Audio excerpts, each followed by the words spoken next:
Ok. Alors, cette semaine, et ce qui constitue l'enseignement, le thème de ce soir, nous parlons de l'épreuve de la foi. L'épreuve de la foi. Et pour saisir cet enseignement, nous allons, déjà le texte principal, c'est Jacques chapitre 1, le verset 2 à 4. Mes frères, regardez comme un sujet de joie complète les diverses épreuves auxquelles vous pouvez être exposés. Sachez que l'épreuve de votre foi, donc vous voyez que l'expression a été tirée de la Bible, l'épreuve de votre foi produit la patience, mais il faut que la patience accomplisse parfaitement son œuvre, afin que vous soyez parfaits et accomplis, sans faillir en rien. Amen. Ok. Je l'ai intitulé l'épreuve de la foi pour que le texte, mais d'autres appellent ça le combat de la foi. Donc on dit le combat de la foi, l'épreuve de la foi, non, on parle de la même chose. Et nous allons donc définir déjà l'expression l'épreuve. C'est quoi une épreuve? L'épreuve, c'est ce qui permet de juger. Lorsqu'on parle d'épreuve, c'est qu'il y a un jugement qui est là. Ce qui permet d'évaluer, de vérifier ou d'examiner. On vérifie quelque chose. Et pour vérifier, on soumet cette chose-là à une épreuve. Donc, l'épreuve est ce qui permet de juger, d'évaluer, de vérifier, d'examiner la nature réelle, la qualité, la capacité, la valeur, la résistance de quelque chose ou de quelqu'un. On veut connaître si c'est vraiment de l'or, on va donc épurer l'or. On veut vérifier si quelqu'un est fort, on va lui soumettre à certains tests. On veut vérifier la résistance de quelque chose, on va soumettre cette chose-là à quelques examens pour vérifier si cette chose est résistante ou pas. Donc lorsqu'on parle d'épreuve, il y a la notion d'évaluation. Pour vérifier, on veut se rassurer si ce que l'on connaît déjà est vrai, ce que l'on dit est vrai. Amen. Ok. Donc ça c'est la définition de l'épreuve. Ah donc l'épreuve est un examen, c'est un test. Lorsqu'on parle d'épreuve, on a un test et un examen. Donc lorsqu'on parle de l'épreuve de la foi, on veut parler d'un examen pour vérifier la qualité de la foi. Amen, amen. Alors cet examen, de quoi est constitué cet examen?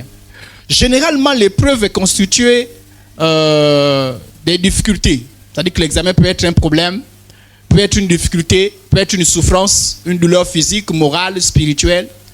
Mais attention, l'épreuve aussi peut se présenter comme une bénédiction. C'est-à-dire que la bénédiction est là pour éprouver quelque chose, pour vérifier quelque chose. Alors, je vais vous prendre tout de suite une illustration. On est juste en train de rentrer dans le texte, on est en train d'introduire. Par exemple, quelqu'un peut avoir un emploi, c'est-à-dire qu'il était au chômage, et puis paf, un emploi. L'emploi peut être une épreuve qui va vérifier la qualité de la foi de quelqu'un. Pourquoi? Parce qu'il y a des gens qui ont eu l'emploi qui abandonnent le Seigneur. C'est-à-dire qu'avant l'emploi, la personne est attachée au Seigneur. Mais dès que l'emploi est arrivé, la personne a abandonné le Seigneur. C'est-à-dire que pour la personne, vient à l'église juste pour que la personne, que Dieu le bénisse. Et dès qu'il a eu la bénédiction, il a tout. Il a l'argent, il a la maison, il a la voiture. Donc pour lui, il ne voit pas pourquoi il va encore servir le Seigneur. Donc c'est une épreuve pour lui qui a mis en lumière ce qu'était réellement la personne. Amen, amen. Voilà, donc il y a des gens comme ça. Ou bien quelqu'un qui a une nomination. Bon, voilà. Tel est nommé député. Oh, gloire à Dieu, gloire à Dieu. Mais dès qu'il est devenu député, même le nom de Dieu est parti. C'est une preuve qui a permis de mettre en lumière ce que cette personne était réellement. Amen. Donc l'épreuve n'est pas toujours une souffrance. L'épreuve n'est pas toujours une difficulté. L'épreuve n'est pas toujours une situation compliquée. L'épreuve peut être même une bénédiction. Mais l'objectif, c'est de vérifier. C'est de vérifier la qualité de quelque chose. Amen, amen. Alors, nous allons distinguer l'épreuve en parlant de Dieu. Je vais vous dire que l'épreuve, parfois, peut être une difficulté. Mais nous allons faire la nuance entre toutes les difficultés qu'on a au quotidien avec l'épreuve de la foi. Parce que toutes les difficultés ne sont pas forcément les épreuves de la foi. Elles peuvent devenir épreuves de la foi, mais elles ne sont pas toujours en soi les épreuves de la foi. On va davantage expliquer. Alors, il y a, et en parlant des distinctions, je parle des sources des épreuves. Il y a des épreuves qui, dans ce monde-là, parce que le monde a été touché par le péché. N'oubliez pas que lorsqu'Adam et Ève ont péché, lorsque Dieu crée Adam et Ève, l'homme et la femme sont dans le paradis. C'est là d'où vient Éden. Dans une situation vraiment, une très bonne situation. Amen, amen. Mais le péché est venu. Et avec le péché, les problèmes. Et ces problèmes-là touchent tout le monde. Amen. Donc, il y a des problèmes qui nous viennent. Pas parce qu'on a péché. Pas parce que Dieu veut nous tester. Mais c'est des problèmes qui viennent parce que nous sommes dans ce monde. Voilà pourquoi il faut faire attention. Alors, ce genre de problèmes, si je ne veux pas les avoir, ben, quitte le monde. Justement, lorsque nous partirons de ce monde-là, nous ne serons plus confrontés à ce type de problèmes. Amen. Alors, par exemple, lorsqu'il fait chaud, le riche comme le pauvre a chaud, n'est-ce pas? Le chrétien comme le païen a chaud. Donc, quelqu'un qui dit, vraiment, depuis que je me suis converti, vraiment, j'ai trop chaud. Le soleil, là, me tape trop. En fait, tu as un problème. Tu ne comprends rien. Parce que cette épreuve-là n'est pas... Tu n'as pas trop chaud. Par exemple, dans ta maison, tu dis, oh, il fait très chaud. Tu n'as pas trop chaud parce que Dieu est contre toi. Ni parce qu'il veut t'éprouver. Non. C'est cette situation-là est là parce que tu es dans le monde. Alléluia. Tu n'as pas fait quelque chose. Mais cela t'est arrivé parce que dans le monde, c'est des situations qui arrivent. Par exemple, il peut avoir arrivé un décès. Mais qu'on le veuille ou pas, les gens doivent mourir, non? Personne ne souhaite la mort. N'est-ce pas? Mais c'est normal, non? C'est un peu normal. Voilà, ce qu'on ne veut pas, c'est que ce soit très tôt, bien dans des conditions un peu... Mais c'est normal. Donc, qui a un décès ne dit pas, oh, vraiment, qu'est-ce que j'ai encore fait à Dieu? Dieu est contre moi. Non, il y a des décès parce que nous sommes dans ce monde et c'est le processus normal de ce monde. Amen, amen. Donc, il y a des situations qui sont dues parce que je suis dans le monde. Ça n'a rien à voir avec moi. Et voilà pourquoi il faut distinguer. Parce qu'après, tu vas te lamenter, tu vas dire oui, mais qu'est-ce qui se passe, etc. Voilà. Quand il y a eu le coronavirus, et les pauvres, et les méchants, et les justes, et les chrétiens, tout le monde à l'intérieur, est-ce que c'est nous qui avons provoqué le coronavirus? Amen. C'est le monde, le péché du monde. Donc, il y a des choses qui arrivent parce que je suis dans ce monde. Et ce monde-là est parfois confronté à des situations terribles. Donc, il y a des épreuves de ce genre-là. Il ne faut pas distinguer. Ce n'est pas une épreuve de foi en soi. Bien qu'elle va venir aussi, elle va venir forcément toucher un peu ta foi. C'est-à-dire que tu auras besoin de ta foi pour la surmonter. Mais ce n'est pas une preuve de la foi. Vous allez voir qu'il y a des preuves qui viennent exclusivement pour éprouver notre foi. Mais ça, c'est des situations qui sont dues. Et parfois, on a des chrétiens, ils ont l'impression que parce que tu es converti, tu as un problème qui est lié aux circonstances de ce monde. Mais tu dis que c'est parce que depuis que je suis chrétien, je ne comprends pas, j'attrape la grippe. Mais quand période de grippe, et les chrétiens et les païens souffrent de ça. Amen, amen. Ça n'a rien à voir avec ta foi. Voilà. Mais attention, il y a aussi des difficultés qui viennent toujours dans cette optique-là par rapport à notre environnement. C'est-à-dire, si tu as un environnement, imaginez par exemple, dans un environnement salubre, c'est-à-dire qu'il y a eu beaucoup de gens qui ont fait les déchets, dans un cours d'eau que vous utilisez, c'est normal qu'après, quand vous utilisez le cours d'eau, que vous tombez malade. Et pourtant, ce n'est pas toi, hein, mais c'est ton environnement. Alléluia. C'est-à-dire que tu es dans un mauvais environnement. Donc, il ne faut pas dire que Dieu m'éprouve. Non, ça n'a rien à voir avec Dieu. Ça, c'est ton environnement. Si tu veux que ça change d'environnement. Alors, si tu veux que ce qui est lié au monde change, ben quitte le monde. C'est à cause de ça. Frères et sœurs en Christ, je veux qu'on soit sage. Lorsque tu te plains des choses en rapport avec la situation du monde, tu es en train de dire, Dieu, prends-moi vite et je pars. Donc, le jour que Dieu va te prendre vite, il ne faut pas que les gens qui constatent disent, ah, mais Dieu aussi quand même, mais pour quelle... Parce que toi, tu te plains trop de choses. Ah, le monde là, vraiment. Ah, le monde là, quand Dieu dit, non, mon enfant là, vraiment, il ne peut plus supporter. Allez, viens vite. Voilà pourquoi il faut être sage. Oh! Il y a des problèmes qui sont liés au Gabon, que les Français ne connaissent pas. Il y a des problèmes qui sont liés à notre quartier. Il y a des problèmes qui sont liés à ton quartier. Par exemple, si tu es dans une maison, on fume trop. Ben, tes poumons peuvent être touchés. Hein? Et ce qu'on appelle les fumeurs passifs. N'est-ce pas?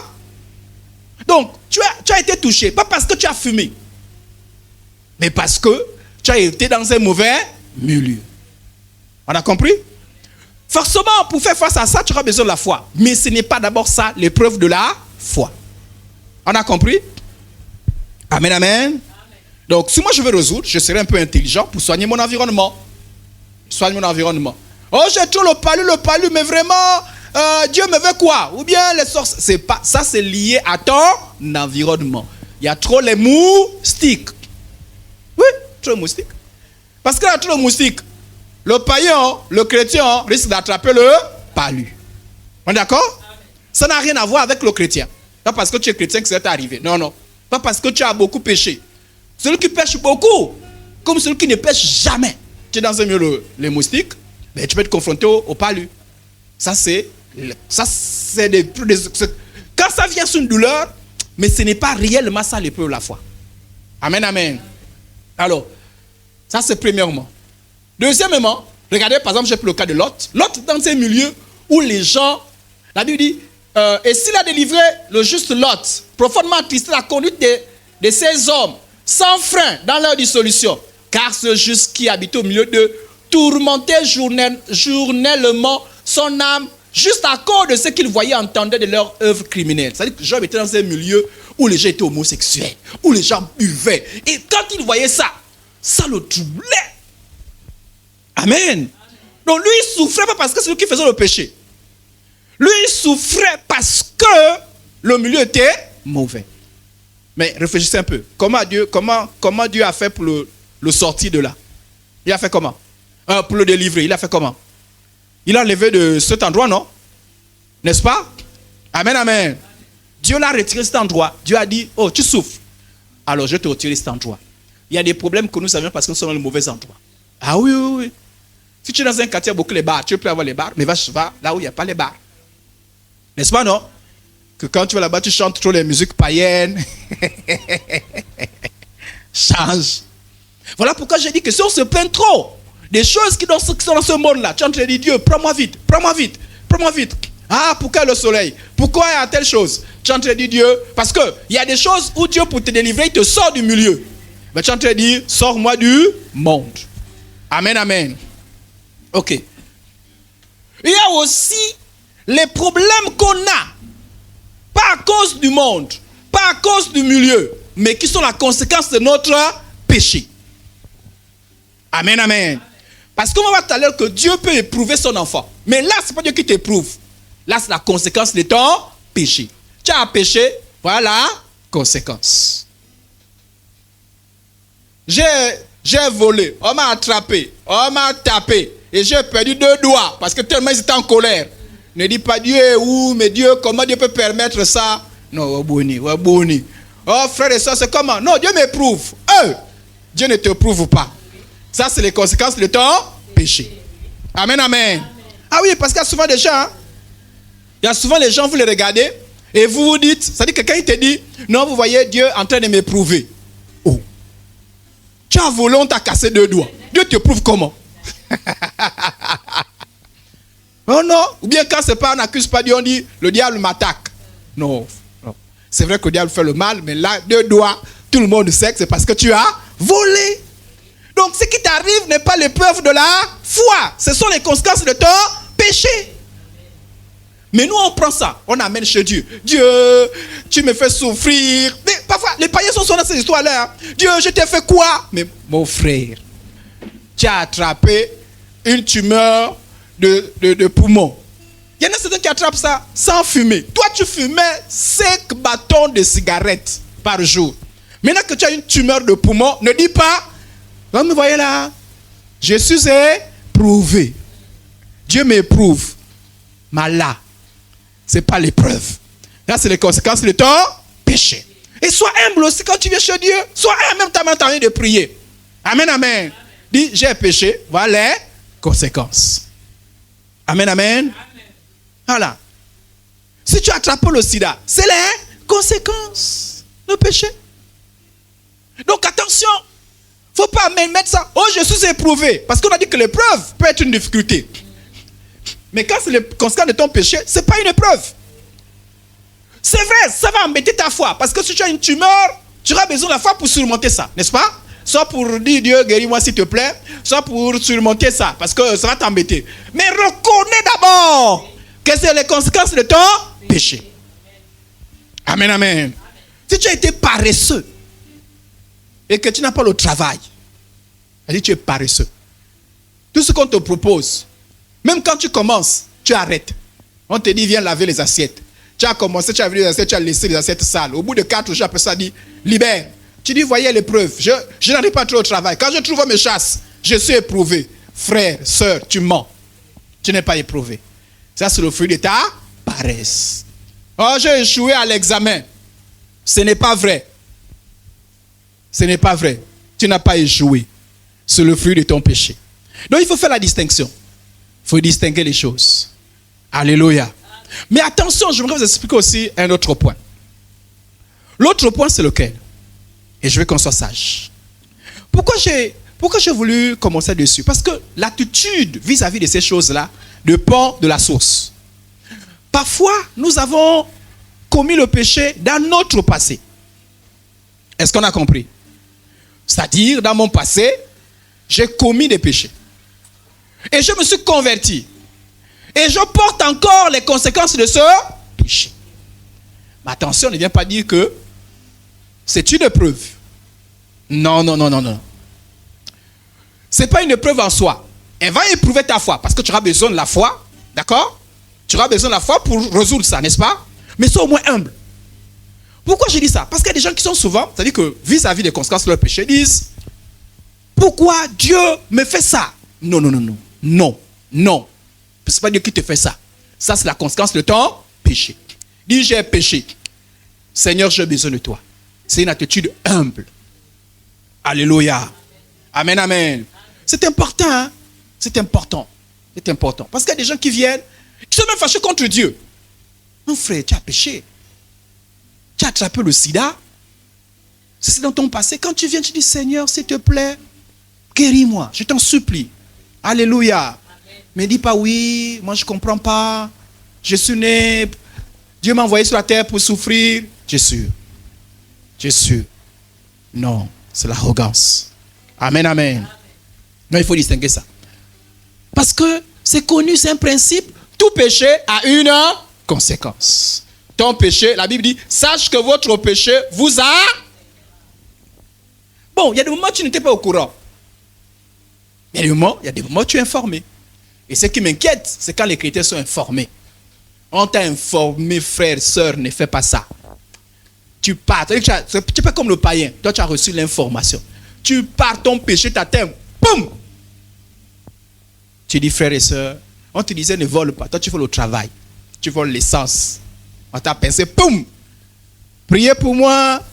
Satan m'attaque. Non, non, non, arrête, arrête, arrête. Ce n'est pas Satan. Alléluia. Ce n'est même pas Dieu. C'est pas Dieu, non? Commence par dire, Seigneur, j'ai commis une erreur. Soutenez-moi dans la prière. Amen, amen. C'est bon, je peux avancer, c'est compris, non? Voilà. Tu es insoumise à ton mari. Tu ne prépares pas. Tu fais les grèves. Et puis quand le mari, je parle pas quand tout va bien, hein, mais supposons, rentrons de rester dans mon exemple. Tu fais les grèves, tu ne prépares pas. Le mari, tu dis, soutenez-moi, j'ai subi une épreuve, frère, sœur. Ah ouais, il n'y a pas d'épreuve. Ça là, c'est les conséquences de ton péché. Amen, amen. Vice versa, hein, parce qu'il y a ceux qui me regardent, mais prends aussi l'exemple sur les hommes. Non, bon, aujourd'hui là, il n'y a pas, on me dit, c'est vice versa.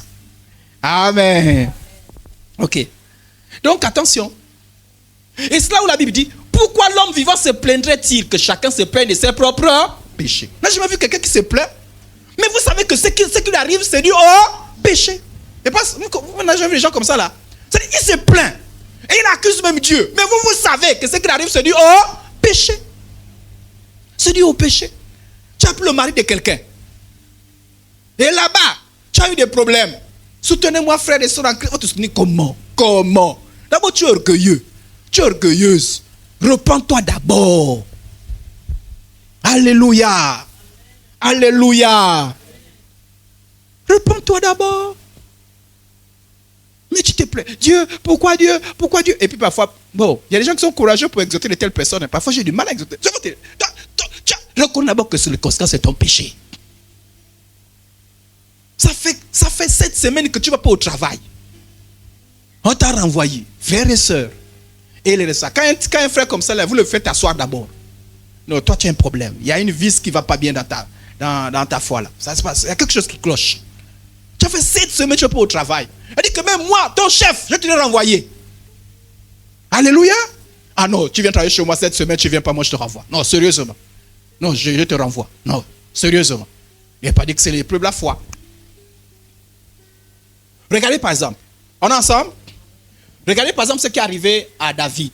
Son enfant, ce qu'il a eu dans l'adultère, est tombé malade. Est-ce que ce n'est pas la conséquence de son péché? Est-ce que c'est l'enfant qu'il a eu normalement et puis il est tombé malade? C'était la conséquence du péché. Mais David au moins était honnête, hein? Il s'est humilié. Mais Dieu a dit, malgré ton humiliation, j'ai décidé que cette fois-ci, je retire l'enfant. Mais vous imaginez David qui vient, qui dit, je ne comprends pas, je suis quand même le roi d'Israël. Quand même, moi, j'ai composé des cantiques pour Dieu. Je ne comprends pas ce qui arrive. Dieu m'éprouve tous les jours. Non, David. Non, heureusement qu'Alivi n'a pas dit ça. Et c'est David qui a dit, heureux l'homme qui avoue ses transgressions, hein, qui ne cache pas ses transgressions. Et qui les avoue et qui les délaisse. Amen. Voilà. Donc attention.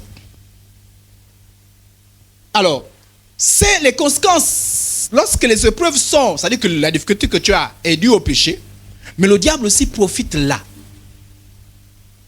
Il y a des attaques que nous avons. Il faut bien distinguer ça. Parce que moi, chez les chrétiens, souvent, ils mélangent des choses. Il y a des attaques que tu as, Satan, il est contre ta foi, il est contre ta vie chrétienne, il t'attaque. Il y a des attaques où, c'est-à-dire que tu as fait quelque chose que le diable, c'est-à-dire que pour lui, le diable voit que c'est légitime pour lui t'attaquer. Je ne sais pas si on a compris. Imaginons que tu allais prendre un fétiche. Vous savez que les fétiches sont liés au diable, non? Mais légitimement, le diable t'attaque. Quand Dieu t'attaque, ne dis pas les frères sont en Christ, Satan m'attaque. Satan m'attaque. Je ne comprends pas. Non. C'est-à-dire que dans ce cas, et c'est à cause de ça, lorsque quelqu'un fétiche, il refuse d'abandonner son fétiche, ne priez même pas pour lui, ce n'est pas la peine. Parce que vous allez avoir des problèmes. Parce que c'est légitimement, c'est-à-dire que Satan a le droit de l'attaquer. Pour que les attaques ne soient plus là, il faut qu'il enlève le fétiche. Je ne sais pas si on a compris. Donc ça là, il ne faut pas dire que c'est une épreuve. Ce n'est pas une épreuve. C'est dû au péché. Tu as péché. Et Satan est venu. Alors, si tu as besoin de sortir, repens-toi. Et on résout le problème. On dit, s'il te plaît, Dieu, maintenant il s'est repenti. Est-ce que tu peux restaurer? Mais quand tu as ouvert les portes, ne dis pas que c'est une attaque. Parce que voilà pourquoi le mot attaque, vous voyez, c'est pas. Oh, Satan m'attaque. Non, là, ce n'est pas une attaque. Là, c'est pas. C'est une attaque légitime. Satan réclame ce qui lui revient. Regardez, par exemple, quand Satan est venu vers Jésus, Jésus a dit, Satan vient, mais il ne trouvera rien de lui en moi. Amen, amen. Là, c'est une attaque illégitime. Illégitime. Un peu comme l'attaque de Satan à Job. C'était illégitime, il n'avait aucun droit. Et là, voilà pourquoi ça constitue une épreuve. Amen, amen. Voilà, c'était illégitime. Et une petite parenthèse, hein. Lorsque Satan t'attaque sur le plan légitime, frères et sœurs, si tu n'enlèves pas ce que Satan réclame, tu peux être un enfant de Dieu, Satan peut te tuer là, légitimement.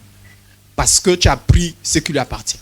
Si moi je passe par chez Sandrine, et on dit que Sandrine a pris le pauvre frigo chez le boutiquier, elle a ramassé, elle a amené à la maison. Maintenant les Libanais sont là avec les machettes pour dire donne notre frigo. Quand je viens, c'est pas pour dire hey, Libanais, ou bien je dis police, non, je dis Sandrine, laisse le frigo, n'est-ce pas? Rends. On va chercher l'argent, on va prendre une course, on va les déposer. Mais Sandrine dit, je ne donne pas.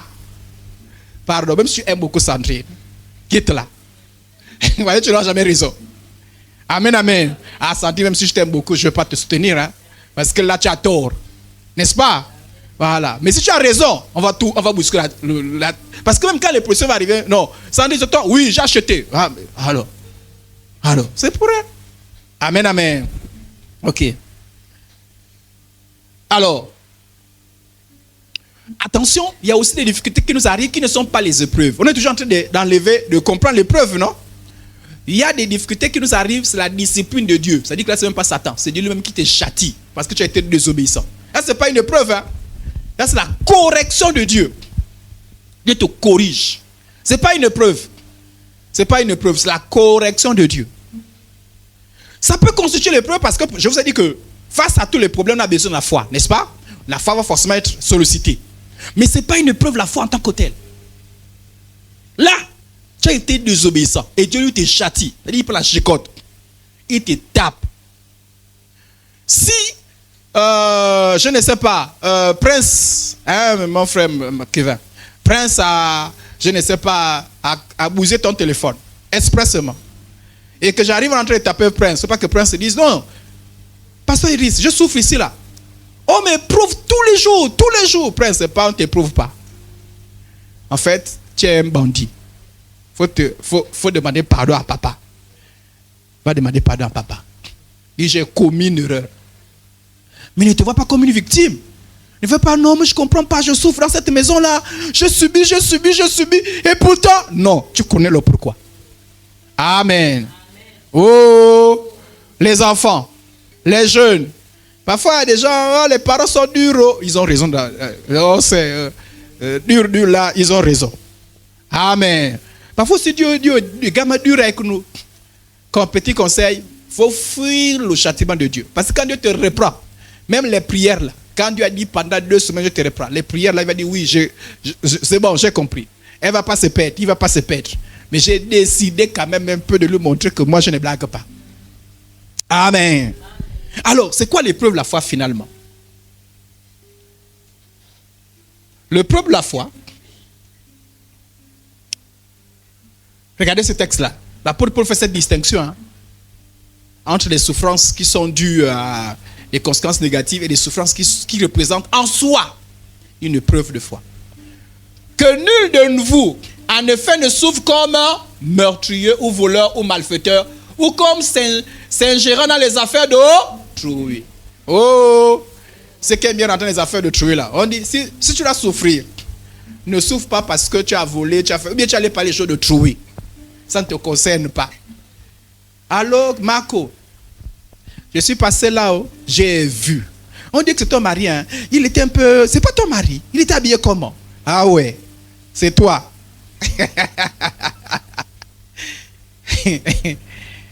Amen, amen. La Bible dit que l'apôtre Pierre dit, ces gens de souffrance-là, le chrétien doit les éviter. Ces souffrances inutiles, ce ne sont pas les épreuves. Amen. Mais si quelqu'un souffre comme chrétien, comment? Ça dit que c'est un problème qui est venu parce que tu es devenu chrétien. Si tu dis que ah oui, je souffre beaucoup, ça là, on va te dire oui, tu as raison. Parce que ça là, ça vient chez toi là parce que tu es chrétien. On a compris? Voilà. Si tu as fait parce que tu es chrétien, tu as fait parce que le Gabon est dans un problème sérieux. Ah, c'est pas parce que tu es chrétien. Mais il y a des problèmes qui arrivent parce que tu es chrétien. Donc il faut distinguer les problèmes qui arrivent parce que tu es voleur, parce que tu es impudique, parce que tu es désobéissant, parce que tu es insoumis. Des problèmes qui arrivent parce que tu es chrétien. C'est ce qu'on appelle réellement l'épreuve de la foi. Et tout à l'heure, je vais expliquer pourquoi ces problèmes arrivent. Des problèmes qui arrivent parce que tu es chrétien. Mais si quelqu'un souffre comme chrétien, qu'il n'ait point honte. Alléluia. Parce que s'il y a des problèmes, parce que comme voleur, tu as raison d'avoir honte. On n'a pas dit, bon, on n'a pas dit, non, la Bible a dit que si tu souffres, il ne faut pas que j'ai honte. Tu as volé, il faut avoir honte. Et pas bon, il faut avoir honte. Pleure. Alléluia. Voilà, il ne faut pas dire, la Bible a dit que regardez comme messieurs de joie, les problèmes qui vous arrivent. Soyez joyeux quand les problèmes arrivent. J'ai volé, je suis content. Tu as mal compris la Bible. Quand tu as volé, il faut avoir honte. Il faut pleurer. Et je viendrai t'aider à pleurer. Et pour te repentir. Mais la Bible dit, n'aie pas avoir honte, quand des problèmes t'arrivent en tant que chrétien. On s'est moqué de toi. On t'humilie parce que tu es chrétien. La Bible dit, n'aie pas honte. Alléluia. Alléluia. Mais tu n'as pas honte? Oui, je n'ai pas honte. Pourquoi? Parce que je suis chrétien que les choses comme ça m'arrivent. Parce que tu as dit que non, toi tu ne touches pas les fétiches. Et comme tu ne touches pas les fétiches, on s'est moqué de toi. On a crié sur toi.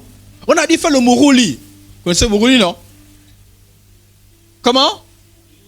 Moukouli. Oh Seigneur Jésus. Bon, je maîtrise quand même la langue. Hein? C'est juste quelque chose comme ça. Hein? Alors, tu as perdu un mari, une femme, et on te dit fais ça. Tu dis non. Mon statut de chrétien ne permet pas ça. On crie sur toi. On se moque de toi. On t'humilie. la Bible dit, n'aie pas honte. Ta souffrance est due à ton statut de chrétien. Amen, amen. Voilà l'épreuve de la foi. Amen. Ça là, tu dis, ah, depuis que je me suis converti. Oui. Parce que si je ne t'ai pas converti, tu ne peux pas voir ça. Parce que tu as refusé, parce que tu avais peur qu'il y a l'eau, on t'a demandé de te baigner avec une eau sale, c'est à cause de ça que tu ne t'es pas lavé là-dessus. Non, ce n'est pas parce que c'est sale. Tu ne t'es pas lavé parce que tu reconnais que ça, c'est anti-chrétien. Amen, amen. Ce n'est pas chrétien. Voilà pourquoi je ne participe pas. On se moque de toi. La Bible dit, n'aie pas honte. Et la Bible dit que ces souffrances, regarde-la comme un sujet de joie. Amen, amen. Sois content. La Bible dit, sois là, tu es éprouvé. C'est ta foi. On t'embête à cause de ça. On crie sur toi. On te méprise. La Bible dit, regarde ça comme un sujet de joie. Mais ce qui souffre comme chrétien, qui n'est point honte. Plutôt il glorifie. Alléluia. À cause de ce non. C'est à cause du nom de Jésus qu'on t'humilie. La Bible n'est pas honte. Rends gloire au Seigneur. Si tu as fait 7 semaines sans le travail, on t'a renvoyé. Il ne faut pas dire, alléluia, gloire à Dieu. Le Seigneur me soutient. Même si on m'éprouve. Tu es déséquilibré. Tu es un peu tordu en tant que chrétien. Tu as un problème. Ça là, Dieu va même permettre que le problème t'arrive encore beaucoup pour que tu réalises un peu quand même. Mais si les problèmes t'arrivent à cause de ta foi, c'est à cause de ta foi que tu as eu ce problème-là, à cause du nom de Jésus. La Bible dit, glorifie le Seigneur. Amen, amen. La Bible dit, écoutez bien. C'est une grâce. Est-ce que c'est une grâce de quand t'accuses, tu as volé et puis on te poursuit, tu dis, c'est une grâce. Frères et sœurs, la grâce, j'ai la grâce, on m'a tapé. Je vous dis, c'est une grâce que j'ai. Bon, là, tu es pasteur, tu fais la délivrance à la personne. Elle dit, viens, on va faire la délivrance un peu parce que vraiment, tu as mal compris la parole. Ça, c'est l'esprit d'égarement. Mais si tu souffres en tant que chrétien, vous voyez, voilà pourquoi il faut changer de perception. Amen, amen. C'est-à-dire, je souffre en tant que chrétien. J'ai perdu l'emploi parce que je suis chrétien. On m'a insulté parce que je suis chrétien. On me parle mal parce que je suis chrétien. On ne me respecte pas parce que je suis chrétien. La Bible dit c'est une grâce. Pourquoi? Parce que tu seras récompensé. Dieu ne va pas récompenser le voleur qu'on a tapé. On t'a tapé combien de coups? 30 coups. Dieu, récompense-moi. Non. Par contre, si on t'a tapé à cause de Jésus, tu seras récompensé. Amen, amen. Amen, amen. Si tu as pris chaque fois que vous souffrez à cause de Jésus, sachez que le Seigneur va vous récompenser. C'est une grâce de supporter des afflictions par motif de conscience envers Dieu. Alléluia. Quand on souffre injuste, retenez le mot injuste, la souffrance là ne se justifie pas. C'est ça l'épreuve de la foi. La souffrance ne se justifie pas. Bon, maintenant, faisons un petit bilan dans la définition. Il est difficile de distinguer clairement et nettement les difficultés qui sont suscitées par notre identité en Christ et les autres difficultés. Parfois, c'est difficile. Est-ce que je souffre, les problèmes qui m'arrivent là, est-ce que c'est parce que Dieu me châtie? Est-ce que c'est parce que c'est une épreuve? Est-ce que c'est parce que parfois c'est difficile? Amen. Regardez un peu les disciples, ils ont posé une question. Ils ont dit, Jésus, le monsieur là. Parce qu'à l'époque, ils pensaient que chaque fois que quelqu'un est malade, c'est le péché. Soit c'est lui, soit c'est... Mais il pose la question, mais soit pour quel est malade? Jésus répondit, ce n'est pas que lui ou ses parents aient péché, mais c'est afin que les œuvres de Dieu soient manifestes en lui. Alors, ce texte parfois on peut dire, oui, bon, c'est Dieu qui a permis pour... Mais en fait, dans la réponse de Jésus, Jésus dit, en fait, vous ne pouvez pas savoir. Manifestons seulement la gloire de Dieu. Alléluia. Donc parfois c'est difficile, hein. Voilà pourquoi. Pour éviter la confusion dans ta vie. Et tu ne sais pas pourquoi. Est-ce qu'on m'a ramené du travail parce que je suis négligent ou parce que c'est comment? Voilà pourquoi un saint, pour éviter la confusion, marche dans la sainteté. Amen, amen. Parce qu'en marchant dans la sainteté, tu vas clairement savoir que cela m'est arrivé à cause de ma foi. Alléluia. Oh, c'est un peu le but des épreuves. Maintenant, écoutez-moi bien. Dieu permet l'épreuve dans la vie de ses enfants pour des raisons saines, non pour les pousser au péché, à la perdition. Celui qui met des difficultés aux enfants de Dieu pour les pousser au mal, c'est le diable. Alléluia. C'est-à-dire, Il y a le moment où Dieu permet les épreuves. Parce qu'en fait, nous, quand on venait de se convertir, on cherche la prière qui permet de t'enlever tous les problèmes et d'empêcher tous les problèmes d'arriver. On disait, Seigneur, enlève-moi tous les problèmes. Ce n'est pas possible. Cette prière n'existe pas. Même quand on dit, ne nous soumets pas à la tentation. Ne pensez pas que cette prière-là, ça veut dire que tous les problèmes quittent. Faux. Oh, il n'y a aucune prière qui enlève les problèmes. Pourquoi? Parce que tu as besoin des épreuves. Les épreuves sont obligatoires. Maintenant, écoutez-moi bien. Là, maintenant, je suis en train de développer mon enseignement. Les épreuves sont obligatoires. Les épreuves sont obligatoires. Les épreuves ne sont pas, c'est pas beau. Ça dit que personne ne veut être éprouvé. Ah, mais les épreuves, quand c'est une bénédiction, hein, l'épreuve consiste à avoir beaucoup d'argent et puis tu es éprouvé si tu es dans le contentement ou pas. Ça, c'est une épreuve un peu... Mais attention. Mais les épreuves qui viennent avec la souffrance là, personne ne veut ça. Alléluia.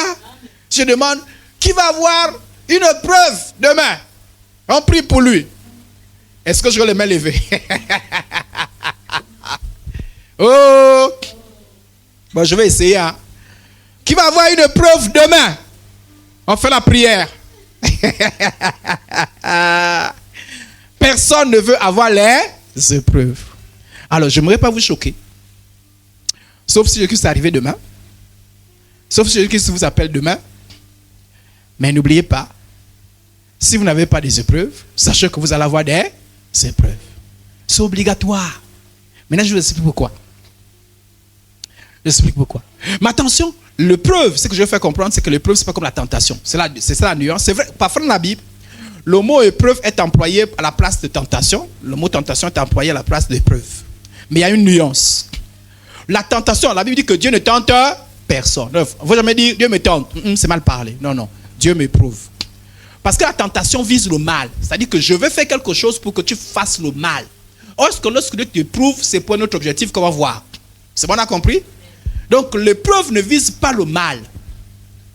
Celui qui vise le mal, c'est-à-dire que celui qui vient pour t'éprouver.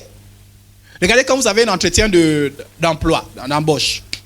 Parfois, on vous fait l'entretien et puis on vous soumet un test. N'est-ce pas? Est-ce que le but, c'est pour que vous perdiez l'emploi? Ce n'est pas ça le but. Le but, c'est de voir votre qualification, ta qualification. Voici que tu nous as dit que tu as écrit dans ton CV, réparateur des engins. Ah, on cherche un réparateur des engins. Ok. Bon, c'est vrai, oui. Moi, j'ai une expérience. J'ai travaillé tel là-bas, tel endroit. On te soumet à une épreuve, un test. L'objectif n'est pas de te faire mal. Si tu dis, oh, les gens sont méchants. Les gens, ils sont vraiment méchants. Comment ils peuvent me demander de réparer un engin? On est ensemble? Il faut bien comprendre, hein? Ça veut dire, non, il est méchant. Non, non. Regarde le chef, le communologue là. On parle. Et il me demande, moi, de réparer l'engin. Quelle méchanceté. Non, il n'est pas méchant. Mais il veut vérifier. Comment veux-tu qu'on t'embauche à communologue? CDI, directement. On ne te teste pas. Qui est fou? Personne n'est fou. À la limite, on te dit, bon, pars d'abord, le matin, tu fais le test. Mais dans tous les cas, on va te tester d'une manière ou d'une autre. Il faut qu'on te teste. Alléluia. Il faut que tu démontres que ce que tu as dans ton CV est vrai. Parce que les gens qui trafiquent le CV, non? Vous savez ça, non? Il écrit, c'est pas vrai. Ou bien, si c'est vrai, il a pris le diplôme.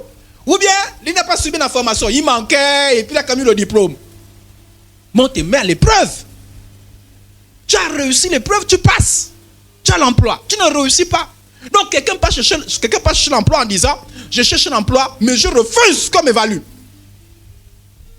Alléluia. Ah. Mon frère, comment il s'appelle? Rappelle encore, le prononce encore quoi, hein? Comment? Donald, ah pardon. Alors, Donald, il cherche l'emploi. Mais Donald jure. Et il demande la prière. Frères et sœurs en Christ, priez pour moi. Je cherche un emploi.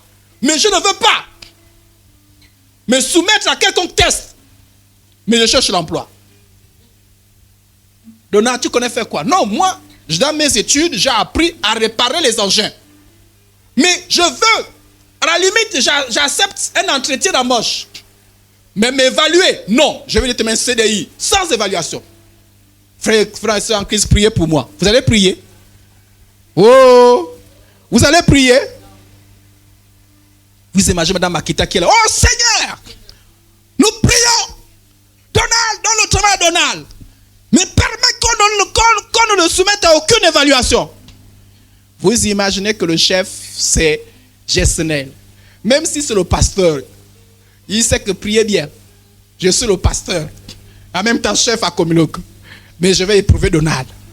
Alléluia.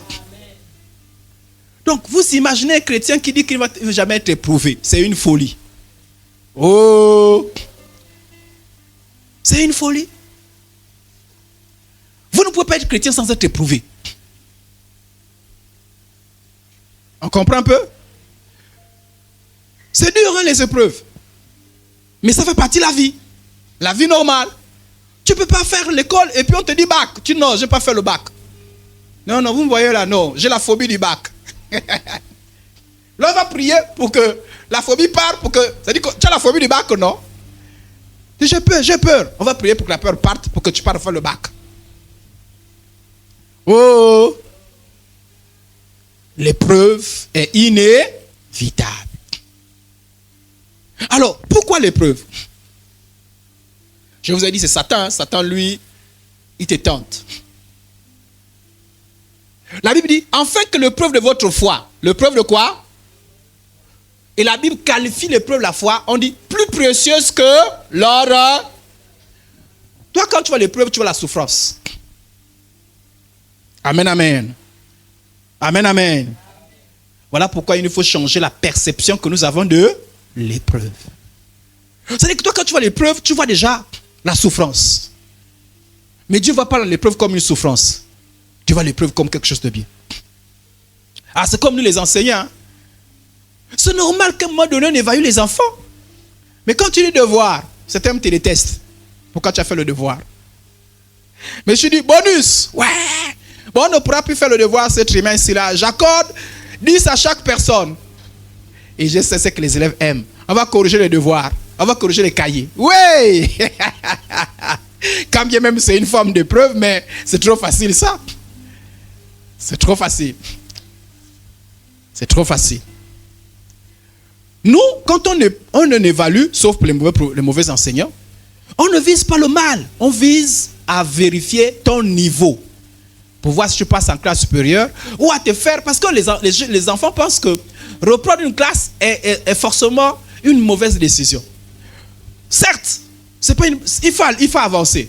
Mais il est mieux pour toi de reprendre la classe pour bien comprendre que d'aller sans comprendre. Donc il faut quand même qu'on prenne une décision. Mais pour prendre la décision, il faut qu'on t'évalue. Et la Bible dit que l'épreuve est comparée à la foi. J'ai dit l'épreuve de la foi, non? Je n'ai pas dit tous les problèmes. Hein? L'épreuve de c'est comparé à quoi? À l'or. Amen. Et on dit, même pas n'importe quel or. Hein? L'or précieuse. Plus que l'or précieuse même. L'épreuve de la foi. Enfin que l'épreuve de votre foi, plus précieuse que l'or, qui cependant été éprouvé par le feu, est pour résultat la louange, la gloire et l'honneur lorsque le Christ apparaîtra. Alors le but des épreuves. Les épreuves de la foi, d'une part, visent d'une part à évaluer la valeur, la résistance de notre foi en général, mais aussi d'autres vertus comme l'amour, le contentement, la miséricorde. Frères et sœurs en Christ, lorsque tu viens dire, j'ai la foi en Dieu, j'ai la foi, c'est bien? On va tester, non? Alléluia. On va tester. Donc, vous voyez là, je suis un apôtre très gentil. Je ne me fâche jamais. On va voir. On va voir. On sera éprouvé. Non, je vais faire nounou chez toi. Je sais garder les enfants. La première journée sera un test pour toi. Et à la fin, on fera un bilan. Si au bout d'une semaine, l'enfant les diarrhées, l'enfant les bosse partout, on dit pardon, pars chez toi. Non, là, on change. Donc, l'épreuve de la foi, c'est évaluer ta foi. Maintenant, écoutez-moi bien, je vous explique. Pourquoi on évalue la foi? Non pas que Dieu ne connaît pas la valeur de ta foi. Non. Mais en fait, toi-même, tu ne connais pas la valeur de ta foi. Moi qui suis enseignant, j'ai vu des enfants, vous demandez même, c'est-à-dire que vous sentez que l'enfant là ne suit pas les cours, ne s'applique pas, n'étudie pas, mais il croit dur comme fer qu'il va en classe supérieure. Vous dites, qui va en classe supérieure? Moi. Tu regardes. Les enseignants un peu fougueux là disent, toi, baisse ton doigt. Alléluia. Ah, il croit. Hein? Qui va en classe supérieure? Moi. Tu dis, mais attends, l'enfant là ne comprend pas qu'il n'a pas le niveau. Mais pour le convaincre, tu lui fais le devoir. Et puis devoir 1. Et puis même pour le convaincre, parce qu'il y a d'autres parfois qui te regardent quand il te regarde, monsieur est méchant. Tu dis, ok, on va corriger le. Amen. Tu dis, attrape ton devoir. On va faire la correction. Regarde ta copie. Est-ce qu'il y a eu des erreurs? Non. Est-ce que tu as trouvé? Non. Si toi-même il fallait de la note, tu veux te donner combien? Tu connais la réponse. C'est le 1 que tu as mérité là. Alléluia. Donc, ta foi sera évaluée. Je ne veux pas les sauts. Jésus, toi, tu seras évalué. Oh! Jusqu'à la mort, je te serai fidèle. On va t'évaluer. Chez Dieu, il évalue toujours. Oh! Personne n'échappe à l'évaluation de Dieu. Dieu donne toujours les devoirs. Mais en fait, c'est pour que toi-même sois convaincu de ton niveau. Sinon, Dieu connaît. Parce que si Dieu vient te dire, parce que Jésus parfois le faisait, hein, il dit, parfois il disait, homme de peu de foi. Et puis les gens disaient, oh, comme homme de peu de foi. Si moi j'arrive là, je dis, homme de peu de foi. Je regarde le pasteur, pourquoi il me dit des choses comme ça là? Moi j'ai la foi. Et parfois Jésus disait, incrédule. Je dis, mais comment on est incrédule? Jésus là, comment? Comment? Comment? Je suis parti à l'église, le pasteur m'a dit incrédule. J'ai dit, ce n'est plus venir à l'église. On va te soumettre un test. Oh! Même nous-mêmes, on teste les choses tous les jours, non? Quand tu veux un mari, tu l'éprouves, non? Tu observes. Et tu vois dans cette situation, parce que cette situation devient comme une épreuve.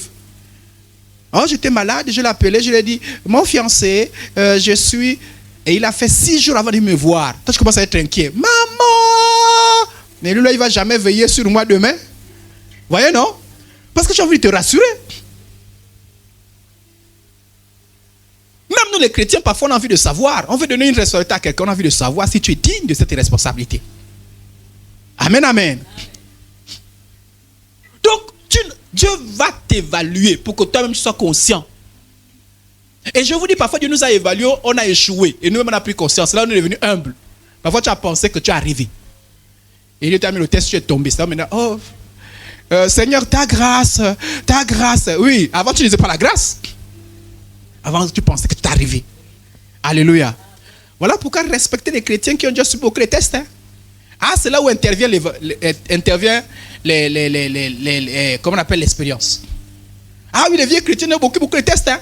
Ah, tu peux être fougueux, hein? Tu peux être zélé. Alléluia, le Seigneur est vivant. Ailleurs, j'ai jamais vu des gens. Mais vous, c'est quoi? Un petit peu comme ça, je t'abats. Ne t'abats pas.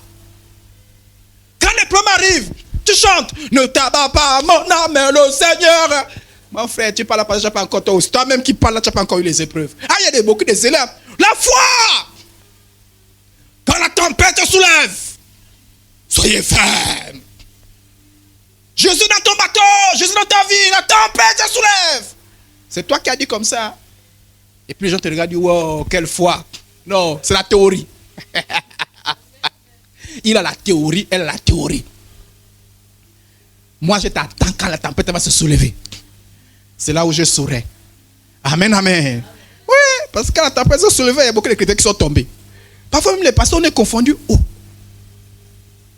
Donc la personne a pris la foi que le problème là. Oh. Donc, oui. C'est l'épreuve. Amen, amen. Et il y a beaucoup de types d'épreuves. Hein. On n'a pas tous les mêmes épreuves. Hein, parce qu'on n'est pas tous dans les mêmes séries. À l'école, est-ce qu'on a les mêmes séries? Il y a les séries scientifiques, séries littéraires. Donc on n'a pas tous les mêmes épreuves. Toi tu as ton épreuve, j'ai mon épreuve. Mais tous seront éprouvés. Alléluia. Il y a des gens qui sont dans les petites épreuves. Il y a même certains, c'est la fête. Dieu permettra que la fête arrive chez toi. Alors moi je viens un jour d'un chrétien qui m'a dit, même moi aussi j'ai pensé à l'époque, frères, j'aimerais qu'on construise, les chrétiens construisent une ville où il n'y a que les chrétiens. Il n'y a pas de tentation, il n'y a pas de problème, on est que chez nous. Mais comment on va vous éprouver? Non, il faut que tu sois éprouvé. Amen. Donc l'épreuve vise quoi? D'éprouver tout ce que tu déclares à l'église. L'amour de Dieu. J'aimerais le Seigneur. Quand tu aimes le Seigneur, on va voir si après un problème qui va t'arriver, tu aimes toujours le Seigneur. Et vous savez, même parfois nous on pense que non, c'est un vrai frère, c'est une vraie soeur. Pardon, il n'y a pas encore eu les épreuves. Normalement, c'est après les épreuves. Attendez, on avance. Après ces choses, Dieu mit Abraham à aller. Donc, si on a mis à l'épreuve Abraham, toi tu vas échapper. Donc, normalement, le chrétien, c'est préparé. Comme on prépare un devoir, n'est-ce pas? Alléluia. Et le chrétien se prépare comme par la parole de Dieu. Voilà pourquoi c'est qu'il néglige la parole. Là. Voilà. Oh! Quand tu vois un chrétien qui néglige la parole, d'abord, tu n'es pas présent aux réunions. Deux, tu n'as pas la parole. Voilà pourquoi, lorsqu'un chrétien néglige la parole, les réunions, sans être un prophète, tu sais que lui là, quand l'épreuve va arriver, il va faillir. Amen.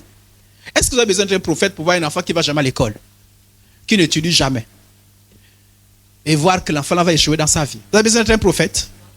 Et c'est pas la miséricorde qui vient faire quelque chose. Même là encore, il va. Attention, hein, chez Dieu, on ne redouble pas les classes. J'ai toujours dit ça et je vous le répète bien. Chez Dieu, on ne redouble pas les classes. C'est-à-dire que quand tu as échoué quelque part, tu dois passer. Voilà pourquoi chaque fois que tu échoues à une épreuve, tu vas passer par cette épreuve-là. On ne redouble pas les classes. Dieu dit tu as redoublé. Quand je dis on ne redouble pas, c'est qu'on ne saute pas les classes, pardon. Avec Dieu, on ne saute pas les classes. Si tu as redoublé, Dieu te récupère, il dit passe par la classe là. Donc tu peux pas fuir l'épreuve. Ah non, Dieu n'est pas comme chez nous les hommes. Hein. Toi tu viens, tu sautes la 5e, tu es maintenant en 4e. Oui, ça marche chez les hommes. Chez Dieu, tu vas revenir faire la 5e. Tu ne passeras en 4e que lorsque quand tu vas passer par la 5e et tu l'as validé tes examens. Amen, amen. Amen plus fort. Amen. Plus fort encore. Amen. Donc on doit se préparer. Quand on voit certains chrétiens, pourquoi on enseigne là-dessus? Pas pour vous dire que les épreuves existent, mais pour dire que frères et sœurs en Christ, il faut préparer les épreuves. Tu prépares ça comment? Regardez, parfois on vient ici là, on vous enseigne sur le deuil. Tu n'as pas le deuil. Moi, je t'enseigne ça pourquoi? Quand le deuil va arriver, tu as les outils pour faire face au deuil sans péché. Amen, amen. Que tu aies 10 sur 10, tu dois avoir 1. On a vu les scandales. Des gens, quand vous arrivez à une fête, vous êtes les chrétiens sont invités, ou tu as le frère en Christ, il prend le verre, il boit. Oh, frère! Et après, la chair, l'esprit vient disposer, la chair est ferme. Tu as échoué, mon frère. Le scandale que tu as fait. Quand tu viens ici, là, on arrête tout ce que tu fais. Frère, tu prêchais, assieds-toi. Frère, tu fais ceci, assieds-toi. Tu as échoué. Échoué lamentablement. Mais pourquoi? Parce que le jour qu'on prêchait, tu dormais. Le jour qu'on prêchait, tu t'es distrait.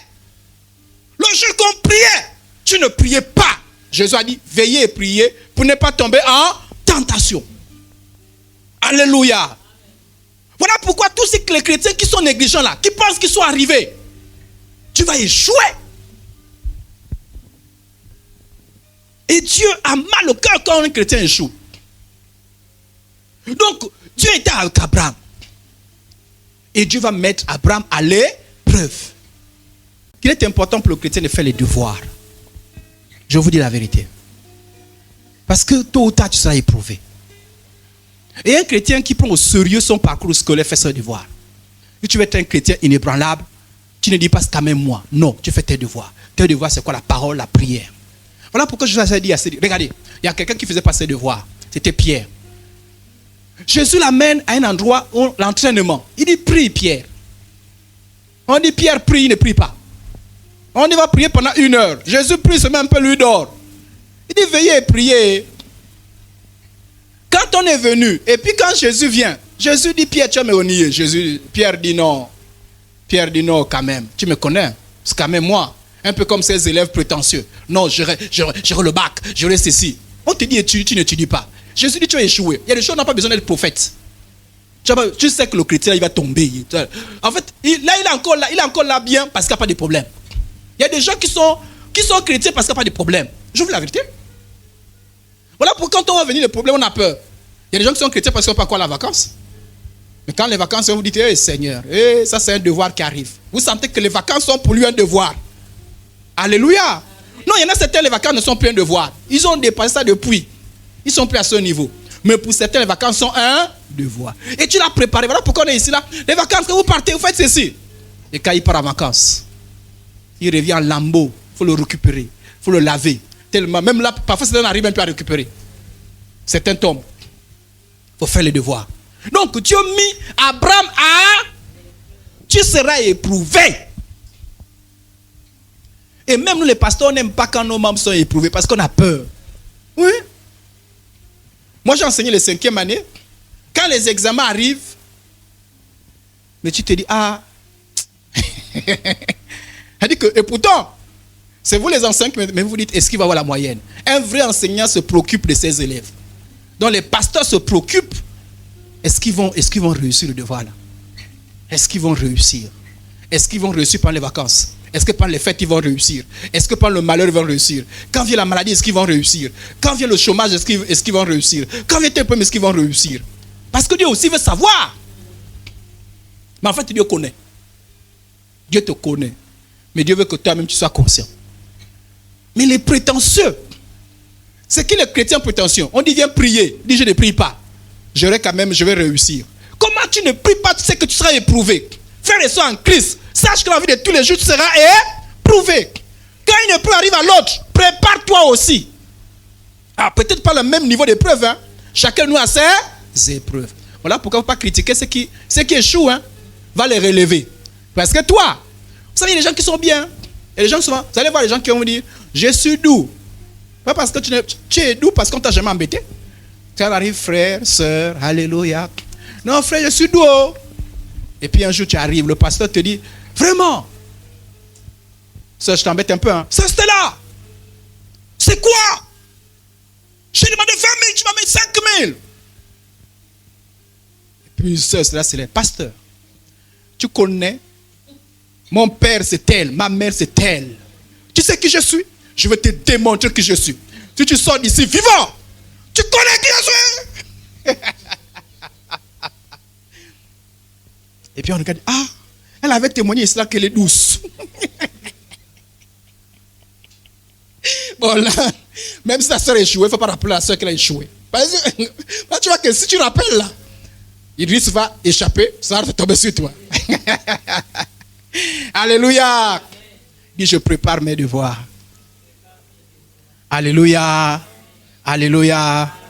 Si Abraham a été éprouvé, c'est que nous aussi on peut être éprouvés. Alors, et on l'a éprouvé comment? Et Dieu va toujours vous éprouver sur des choses. Voilà pourquoi, frère et soeur en Christ, quand tu as un truc dans lequel tu es coincé, et Dieu, nous les hommes, on peut se tromper dans les épreuves. Vous savez, parfois on fait une épreuve, on ne sait même pas, l'épreuve n'a pas le vrai niveau. Ah oui, hein? C'est-à-dire que parfois, un enfant de CM1, enfin, 3e année, j'ai voulu coller un peu à votre parce que c'est dépassé depuis. Et on lui dit 1 plus 1, même vous-même.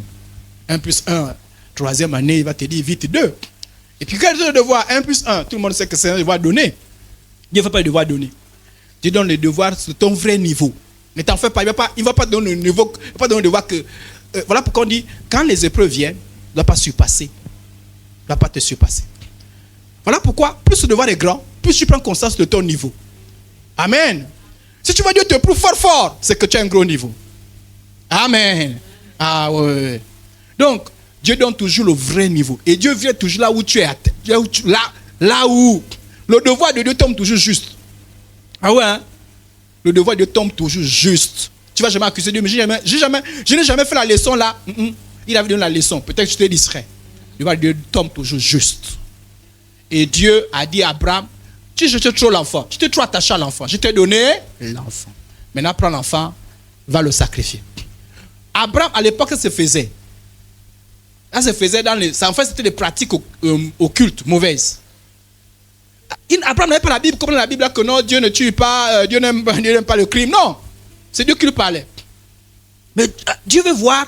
Qu'est-ce qu'on a vérifié chez Abraham? L'obéissance. Alléluia. On l'a dit. Abraham, c'était dur. Mais Abraham avait fait ses leçons. Quand Dieu parlait à Abraham, Abraham, tu seras une grande nation, ta postérité. Abraham s'est souvenu de toutes ces choses-là. Abraham avait fait ses devoirs. Quand Dieu parlait, Abraham écoutait.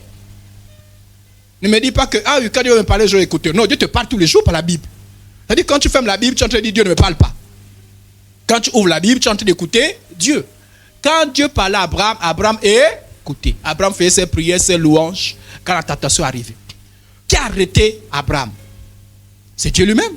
Plus tard, l'ange dit, Dieu envoie son ange, n'avance pas ta main sur l'enfant et ne lui fais rien. Car, tout le monde dit car. Je sais maintenant. Est-ce qu'on peut répéter maintenant? Il n'a pas dit avant, il a dit je sais maintenant. Il sait, qu'est-ce que Dieu sait maintenant? Que tu crains Dieu. Si Dieu me dit ça, moi j'ai quitté, c'est-à-dire que Abraham a quitté sa famille pour suivre Dieu. Abraham a tout abandonné pour suivre Dieu. Dieu n'a pas compté ça. Il a dit c'est trop facile ça. Ton vrai devoir. Lorsqu'Abraham a réussi à te voir, Dieu a dit je sais maintenant. Tu auras ton maintenant. Je ne veux pas les sauts. Jésus. 1 an, 2 ans, 3 ans, 4 ans. Tu déboules. Je ne veux pas. Dieu dit, t'en fais pas. Ton devoir arrive. Et puis un gros problème arrive. Tout le monde prie même pour toi. Frères et sœurs en Christ, prions. Pour la sœur. Rappelle encore le nom, sœur en Christ. La sœur, le nom c'est quoi? Le nom? Oui. Stéphanie. Prions pour la sœur Stéphanie. Le problème qu'il arrive là. On ne sait pas si on va encore prononcer le nom de Jésus. Tellement. Bon, on va prier et puis on va attendre. Parce qu'on peut pas. Il y a les devoirs qu'on ne passe pas à la place. Il y a les devoirs, c'est toi-même qui passe. N'est-ce pas? Le bac, c'est pas la place. Si tu triches, on te pince. Mais chez Dieu, on ne triche pas. Parce que c'est ton devoir à toi. On ne peut que te soutenir. On prie seulement. Oh Seigneur, soutiens. Et puis à la fin, on voit si Stéphanie a reçu le devoir ou pas. Tu seras éprouvé. Amen. Je vais conclure là. Et je vais m'attendre avec le pasteur. Que dimanche on revient. Et puis on procédera depuis la semaine qui vient. Pour ne pas tirer en longueur. Je pense que le temps est quand même avancé. Alors. Job chapitre 1, le verset 8 et verset 12. Le Ténèbre dit à Satan. Vous connaissez ce matin, je crois que je suis revenu dessus. Regardez bien, écoutez bien. Regardez ce que Dieu dit de Job, n'est-ce pas? Dieu dit de Job. L'Éternel dit à Satan, as-tu remarqué mon serviteur Job? Il n'y a personne comme lui sur la terre. C'est un homme comment? Intègre et droit, craignant et se détournant du... Et Satan répondit à l'Éternel, est-ce que d'une manière désintéressée que Job craint Dieu? Tu as vu mon fils Moïse? Vraiment, il travaille, hein? Et quelqu'un m'accuse, il dit, mais c'est normal, toi tu es enseignant. Les 9 qu'il a là, c'est toi qui donnes ça? Vous imaginez un peu? C'est toi qui donnes les 9. C'est normal. Si le père enseignant, quand tu fais le devoir, tu le montres d'abord, après tu dis que tu fais le devoir. C'est normal. C'est un peu ce que Satan dit un peu à Dieu, hein? Mais toi tu as béni Job, c'est normal qu'il te sert. Mais et puis la vérité, il y a des gens qui servent Dieu à cause des bénédictions, hein? Oui, si on enlève, c'est fini, hein? Et Satan, il connaissait ça. Ah oui, et puis dans la vérité aussi, il y a des parents enseignants qui donnent les devoirs à leurs enfants. C'est pas vrai? Oui. Il donne le devoir, il dit tiens le devoir. Quand il arrive, l'enfant, this. Et lui et l'enfant savent qu'est-ce qui s'est passé. Donc quand les gens accusent, il y a aussi une part de vérité. Alléluia. Comme les enseignants qui font les cours de rattrapage, parfois ils donnent le devoir, non? Voilà, il y a des enseignants qui ne donnent pas le devoir, il y en a d'autres qui donnent. Donc quand quelqu'un parle, il y a aussi une part de... Mais on accuse n'importe qui. Et Satan a osé accuser Dieu. Il dit Dieu, Job te craint parce que tu le bénis. Tu l'as béni, tu lui as donné la richesse. Tu lui as donné les enfants. Tu lui as donné la femme. Tu l'as tout donné. Job, il te craint à cause de ça. Et il dit, et il pose le défi. Comme si quelqu'un vient, monsieur Iris, demandez à une autre enseigne d'évaluer votre enfant, on verra ça au niveau. Alléluia. Donc Satan dit, il dit, ne l'as-tu pas protégé lui et sa maison et tout ce qui est à lui? Si Dieu te protège, tu as tout. Et tu as béni l'œuvre de ses mains et ses troupeaux couvrent le pays. Mais, étant touche à tout ce qui lui appartient. Et je suis sûr. Satan dit, je suis sûr. Ah, ça c'est un gros défi, hein. Parce que Dieu dit non, voilà, mon serviteur, ça dit que Dieu n'a pas de problème. Mais Satan dit, je suis sûr. Il est sûr sur quoi? Je suis sûr qu'il te maudit en... Imaginez que quelqu'un me dire ici, là, demande à l'ancien de bailler le lieu de culte et tu vas voir que l'ancien ne viendra plus jamais à l'église. Voilà un défi comme ça. Là. Donc, Dieu va permettre cette épreuve-là. En fait, c'est une épreuve. Parce que Dieu dit, voilà, Job est comme ça, Job est comme ça, Job est comme ça. Satan dit, mettons un devoir. N'est-ce pas? Il y a le moment où on vient, on dit non, l'élève là, il nous arrive de voir un enfant très intelligent et puis on dit, pourquoi il traîne dans cette classe-là? Mettez-le en classe supérieure. L'autre enseignant peut douter, oh, comment on va l'évaluer. Puis on évalue, ah mais c'est vrai. Donc, on dit, ok, on va le soumettre à un devoir. Mais le devoir là, hein, c'est pas bon pour Job. Hein. Il a amer. Oh, les devoirs de Dieu parfois sont à... Mais Dieu lui fait le devoir, hein, sincèrement. Si moi j'étais là et que c'est moi Job, c'est-à-dire que j'assiste au débat entre Dieu et Satan. je dis, Seigneur, pardon, le devoir il est trop fort. Ah oui, hein? Voilà pourquoi quand toi tu pries pour dire Seigneur, l'épreuve là, lève-moi ça. En fait, tu ne pêches pas. Même Jésus a fait ça. Il a dit, Père, cette coupe-là s'éloigne. Il savait depuis le ciel, non? Que son devoir c'est quoi? Aller à la croix, non? Vous pensez que... Attends, toi là, je veux plus dire que je veux lire le texte quand même avant de partir. Je vous le cite quand même, on va le lire. La Bible dit que Jésus a appris l'obéissance parce qu'il a souffert. Ce n'est pas qu'il n'était pas obéissant. Mais Jésus a démontré son obéissance par la souffrance. Donc Jésus a fait les devoirs. Jésus a été éprouvé. Alléluia. Plusieurs fois. Par le diable qui est venu le tenter lui. Et Dieu a permis pour que ce soit une épreuve. N'est-ce pas? Mais à la croix aussi il a été éprouvé. Il a dit, Père. Voilà pourquoi les prières que Dieu ne va jamais exaucer. Père. Que cette coupe s'éloigne d'eux.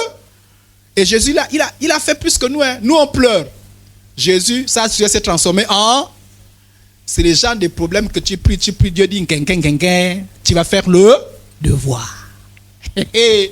Oh! Normalement, tu dois penser au devoir qui est en train d'arriver. Voilà pourquoi quand au début de l'année, on dit, frères et sœurs, prions.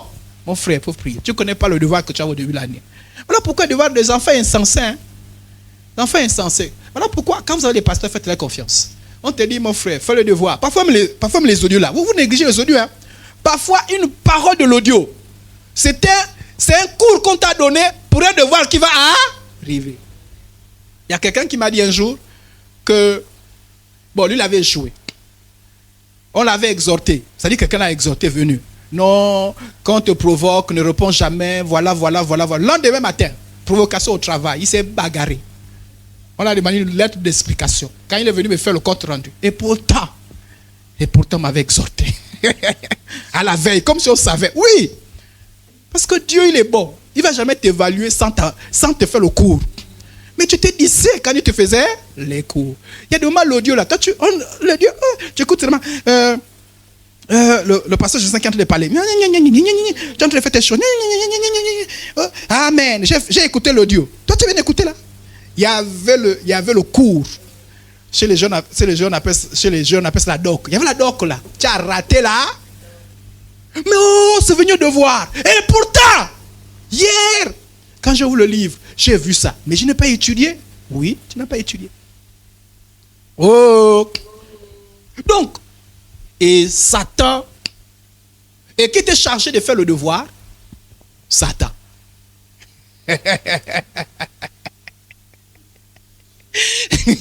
Il était le surveillant, celui qui...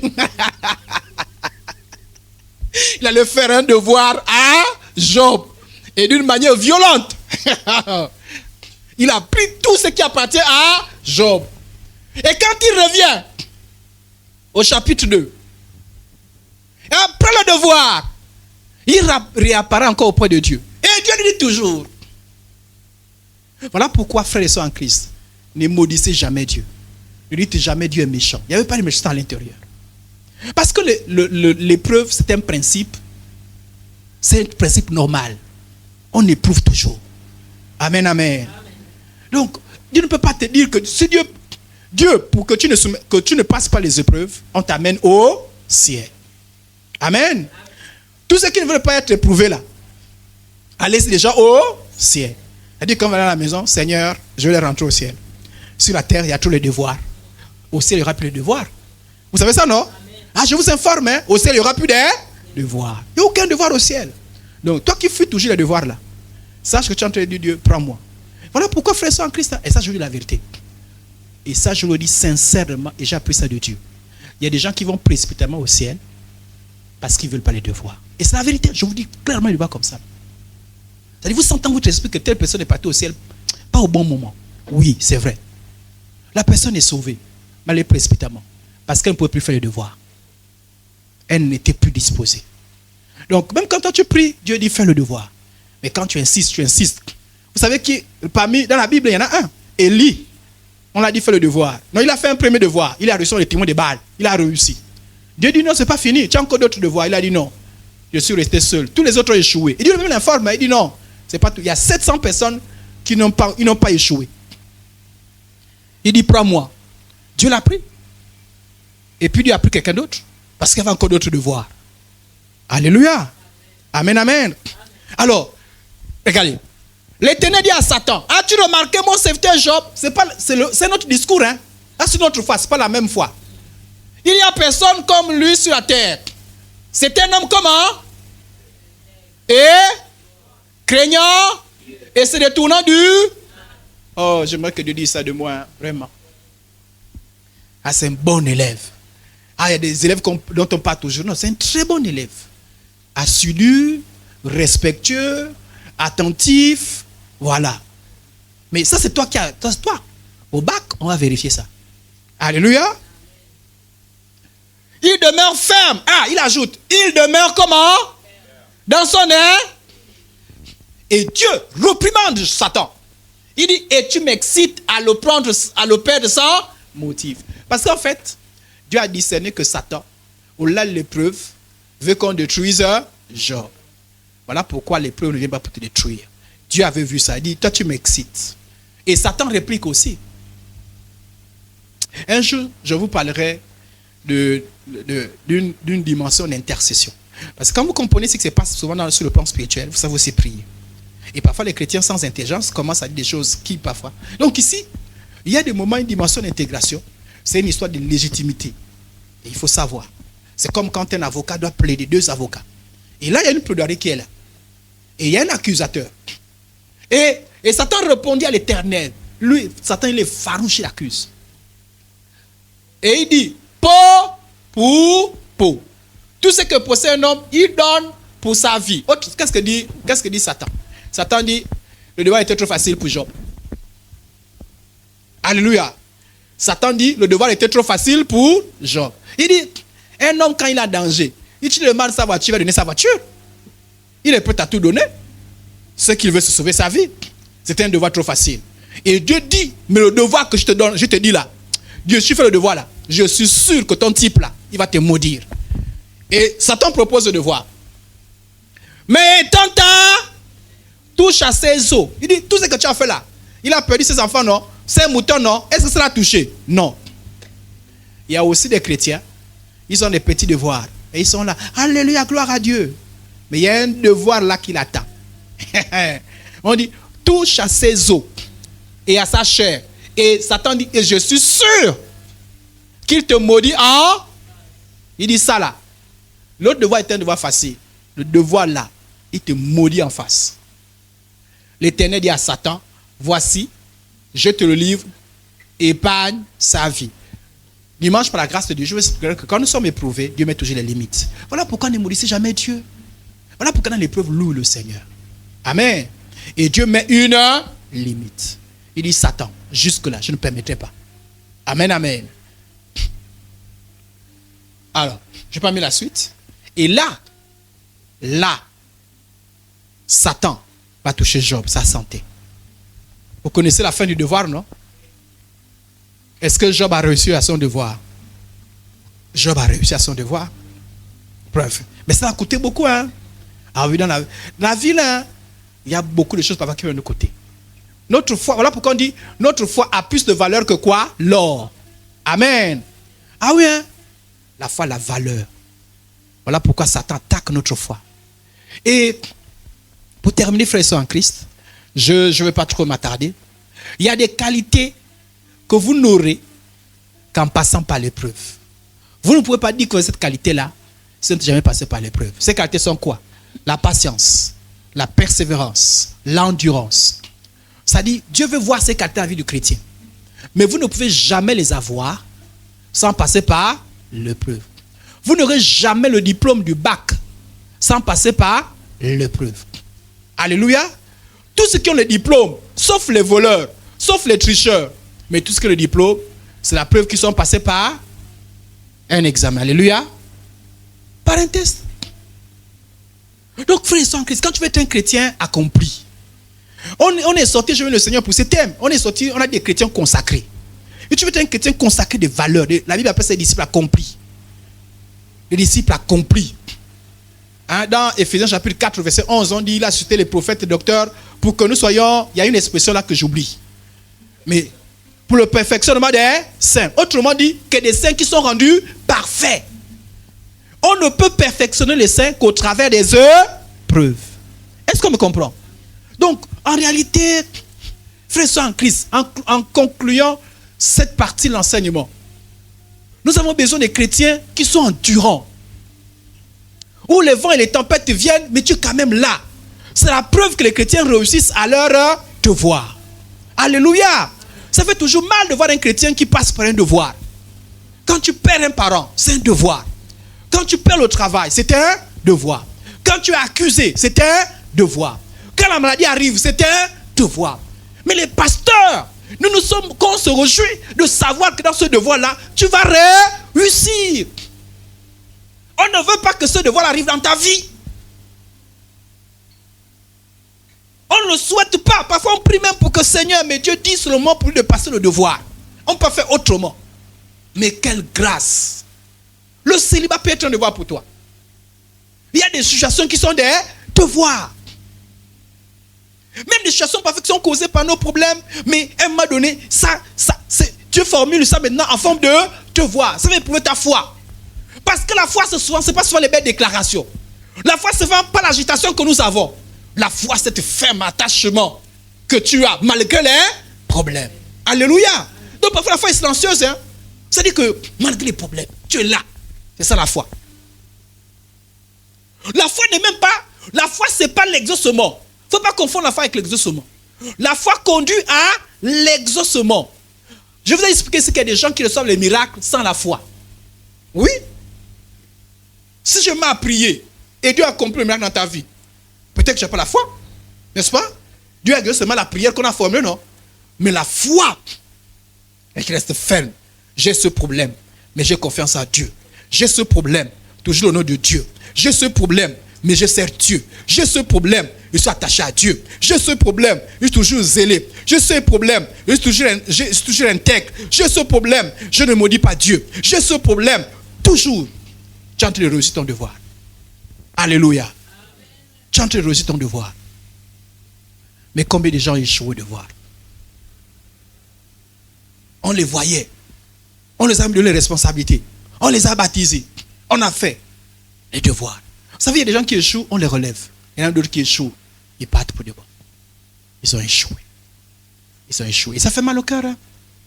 Quand tu as vu un enfant que tu as trouvé très intelligent, qui brillait, et tu te rends compte qu'à la fin du devoir, Mais en réalité, quand il brillait là, il trichait. Et comme c'était toujours en classe, il n'y avait pas trop de rigueur. Il avait son téléphone. Toutes les réponses qu'il a là, c'est de la tricherie. On a mis en valeur sa tricherie. En fait, il n'avait pas de niveau. Ça fait mal au cœur. Quel genre de chrétien vous êtes? Les devoirs vont arriver. Et dimanche, je vais vous expliquer. Hein. La Bible dit quand les devoirs arrivent, ne soyez pas tristes. On compatit. N'amenez pas la tristesse quand un chrétien passe par les devoirs. Ça arrive. Alléluia. On compatit. On a la compassion. Mais ça arrive. On arrive. Le seul endroit où il n'y a plus de devoirs, c'est au ciel. Mais ça va arriver.